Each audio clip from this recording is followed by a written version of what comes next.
Du 2 au 3 décembre auront lieu les festivités des AET. Entendez par là, anciens enfants de troupes de l'EMPT de Binjarville. Pour en savoir davantage sur ces activités, nous recevons Dr Kofi Alexandre, par ailleurs président du comité d'organisation. Ça va, merci beaucoup et merci de rejoindre la team.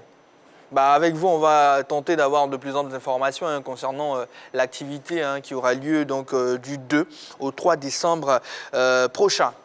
Tout à fait. D'accord. Alors, encore une fois, soyez les bienvenus. Présentez-nous brièvement l'AET. Je voudrais, au nom du président de l'amicale des anciens enfants en troupe de Côte d'Ivoire, dire merci à l'AETI, la 3, de nous donner l'opportunité de pouvoir informer tous les AET de Côte d'Ivoire sur l'événement qui vient. Cet événement sportif qui est pour les 2 et 3 décembre 2022. Voilà.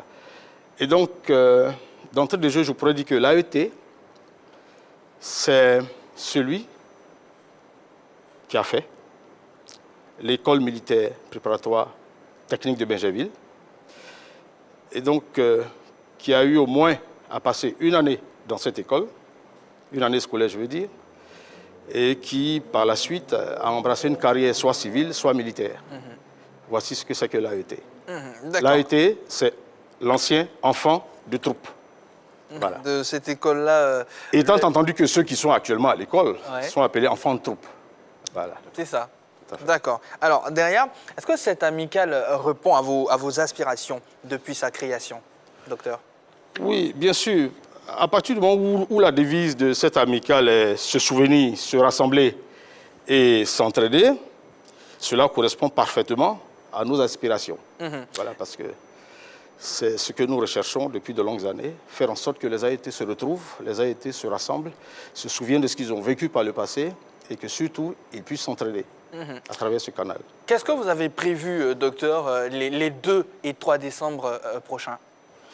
Alors, conformément à ce qui a toujours uni les AET depuis notre temps d'enfance, passé dans cette école, et comme son nom l'indique, si bien, il s'agit de nous retrouver autour du sport, qui est un puissant facteur de cohésion, et surtout une pratique d'activité physique essentielle pour avoir une bonne santé. Voilà, c'est d'abord ça, et ensuite, on aura une marche de cohésion au sein du jardin botanique de Binjarville. Et après cela, nous prévoyons des rencontres sportives regroupées en 2 catégories, à savoir les sports collectifs, qui sont le maracana, le basket, le volleyball et le handball, et les sports individuels qui sont le tennis de table, le jeu d'échecs, la pétanque, le scrabble, le jeu de dames, la wallée et le e-sport, qu'on appelle communément jeu vidéo.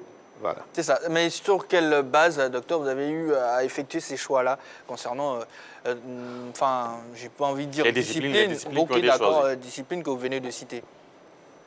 Le choix s'est fait d'abord à partir de ce que chacun de nous, ou ce que les AET ont vécu étant à l'école militaire. Voilà, parce que étant à l'école militaire, on a pratiqué de façon tout à fait, j'allais dire, anodine le maracana, le handball, le basket, le volleyball. On a pratiqué aussi les jeux d'échecs, on a pratiqué le tennis de table. Voilà. Et donc, les premiers critères, c'était d'abord ça. Ensuite, il y a le fait qu'il faut que nous nous mettions dans l'air du temps. Donc, nous avons les e-sports, ce qu'on appelle les jeux vidéo. C'est ça. Voilà, et puis, il y a aussi la pétanque, comme on l'a dit tout à l'heure. Ça, c'est des choses qui ont été pratiquées bien plus tard, lorsque chacun de nous a quitté l'école et que, bon, voilà. Donc, c'est un peu ça. Voilà. D'accord. Concernant les e-sports, c'est-à-dire les jeux vidéo, est-ce que ça va concerner une certaine cible? C'est-à-dire que est-ce que c'est uniquement les jeunes ou les militaires d'un certain âge pourront y participer? Oui. Les jeux vidéo vont concerner essentiellement les jeunes générations. Voilà. C'est-à-dire nos cadets, qu'on peut considérer aujourd'hui comme nos fils. Voilà. Et donc, ces jeux vidéo-là vont les concerner en premier lieu, étant entendu qu'il y a des personnes âgées qui pratiquent aussi ces jeux. Voilà. Mais ces jeux-là s'adressent d'abord à eux. Voilà. Parce qu'il faut faire avec ce qui est d'actualité, et donc il faut leur permettre de s'exprimer à travers ces jeux. D'accord. Docteur, ce n'est pas la première édition, c'est bien ça? C'est bien la deuxième édition. La première ayant eu lieu l'année dernière, en 2021, en décembre. D'accord. En termes d'innovation, à quoi doit-on s'attendre concrètement? La première innovation pour cette année 2022, c'est l'introduction des e-sports. Voilà. Et donc, les jeux de l'année dernière ont été reconduits, et donc on a ajouté à cela les e-sports. La deuxième innovation, c'est la participation d'équipes féminines. Voilà. Parce que depuis l'année scolaire 2013-2014, l'MPT a commencé à accueillir des jeunes filles en son sein.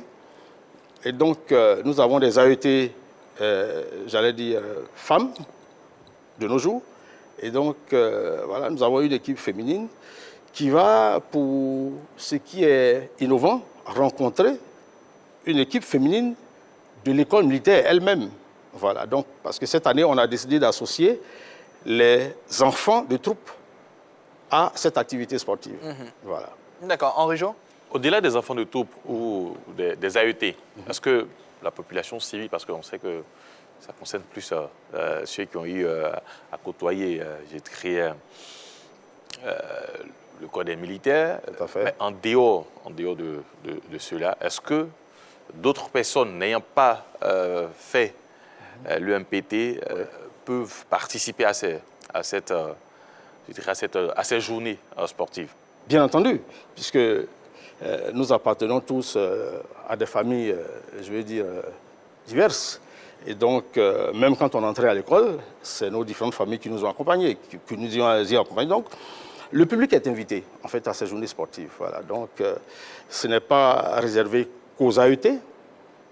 Les civils peuvent, je veux dire, ceux qui n'ont pas fait l'MPT, ceux qui n'ont pas AET, peuvent venir voir un peu comment les choses se passent.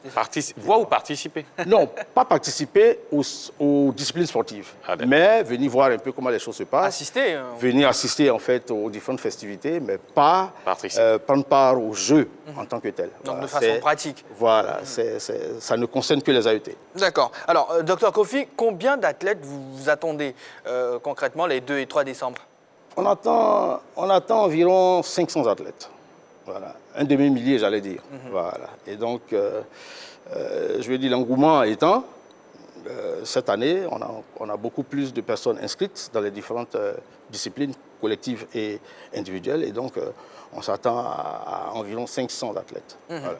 Est-ce que vous avez choisi un thème pour cette édition-là? Parce que nous sommes à la 2e édition, vous avez dit. Bien entendu. Alors, cette année, ces journées sportives sont placées sous le thème de la fraternité retrouvée. Voilà. Et c'est la raison pour laquelle, cette année, nous avons pris soin d'inviter nos amicales sœurs, en l'occurrence les AET du Sénégal et les AET du Burkina Faso. Voilà. Au moment même où je vous parle, nous avons une équipe à l'aéroport en train de les accueillir. Voilà. Ils arrivent et ils vont prendre part aux journées sportives de demain, vendredi et de samedi. Voilà. D'accord. Et au-delà des festivités sportives, est-ce qu'il y aura d'autres alternatives? Bon, j'allais dire tout à l'heure, j'ai failli oublier, mais une autre innovation qui a été apportée, c'est que cette année, contrairement à ce qui s'est passé l'année passée où nous avons organisé ces journées sportives de samedi à dimanche, cette année, ces journées sportives sont organisées de vendredi à samedi. Justement, parce que nous avons pensé qu'il était nécessaire que nous nous séparions dans une ambiance de gaieté. Et donc, nous avons décalé ces 2 journées-là pour que le samedi soir, après le sport, après les récompenses, nous permettions un petit moment de détente, pourquoi pas devant un petit concert au MES de l'MPT. Voici un peu ce qui est prévu comme innovation. Balo? Oui, alors on aimerait savoir, vous avez évoqué tout à l'heure le mot récompense. C'est vrai qu'il y a un volet ludique dans ces journées sportives, mais est-ce qu'on peut avoir la teneur de ces récompenses? Ce sont essentiellement des trophées, des médailles pour ceux qui vont sortir vainqueurs de ces différentes compétitions, aussi bien au niveau des disciplines collectives que des disciplines individuelles. Voilà. Donc, voici un peu ce qui est prévu comme récompense. Voilà. En tout cas, nous sommes très heureux de vous avoir sur ce plateau-là. Dr Kofi, le plaisir est partagé. Si vous avez un message à adresser à celles et ceux qui souhaitent participer à ces journées, on aurait quoi comme message? Le message est le suivant. Ce soir, justement, je suis sur ce plateau pour inviter tous les AET de Côte d'Ivoire à se déplacer massivement demain et samedi, et pourquoi pas dimanche aussi, pour que nous fêtions ensemble le sport, étant donné que il ne faut pas voir que l'aspect ludique, il faut voir aussi que le sport, nous en faisons la promotion, le sport est important pour la santé. Voilà, le sport est très, très, très important pour la santé, indépendamment de la bonne alimentation. Voilà. Et donc, c'est pourquoi nous encourageons tous nos frères, tous nos AET à pratiquer régulièrement du sport pour que la santé de chacun de nous soit au beau fixe, en fait. Voilà. D'accord. Docteur Kofi Alexandre, je rappelle que vous êtes le président du comité d'organisation des journées sportives de l'AET, donc de l'amicale dont nous venons de parler, et on va rappeler le programme. D'accord. Alors, ces journées débutent demain, vendredi 2 décembre 2022. Déjà à partir de 13h jusqu'à 13h30, nous avons la mise en place. De 13h30 à 13h45, nous avons la cérémonie de lancement des JSAT 2022 par le président de l'amicale nationale. De 14h à 18h, nous avons les compétitions, toutes disciplines confondues. Et donc, pour la journée du samedi 3 décembre 2022, de 6h à 6h30, nous avons la mise en place devant l'entrée de l'MPT. De 6h30 à 7h30, nous avons la marche de cohésion. Nous organisons une marche de cohésion pour tous les AET. De 7h30 à 8h, nous avons une séance de fitness. De 8h à 8h45, des allocutions. De 8h45 à 8h55, nous avons la cérémonie officielle d'ouverture.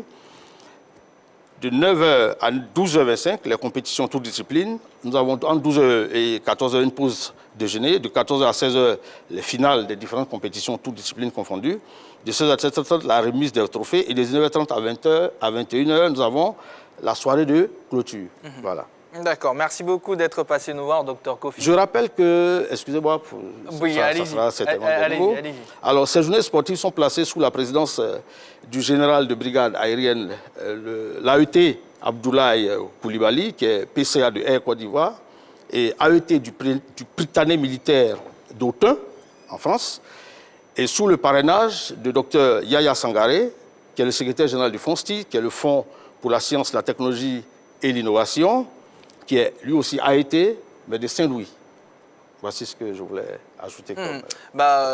Tout ce que je peux dire, c'est que la sécurité sera forcément garantie. Oui, tout à fait. À l'intérieur de l'MPT, forcément, la sécurité est... Voilà. En tout cas, merci beaucoup d'être passé nous voir et on se dit à bientôt. Bonne chance aussi pour l'organisation. C'est moi qui vous remercie. Voilà. C'est pas facile, mais ça va aller. Comme ça ira. Ok, merci beaucoup. Allez, vous êtes sur la 3, l'émission, c'est la grande team. Oui, ici, on parle sport. Dans quelques instants, Dorjules Kofi, Begriago, ex-footballeur, champion d'Afrique 92, feront leur entrée ici pour participer à cette émission. On va marquer juste une pause. On parlera du Mondial Qatar 2022 juste après.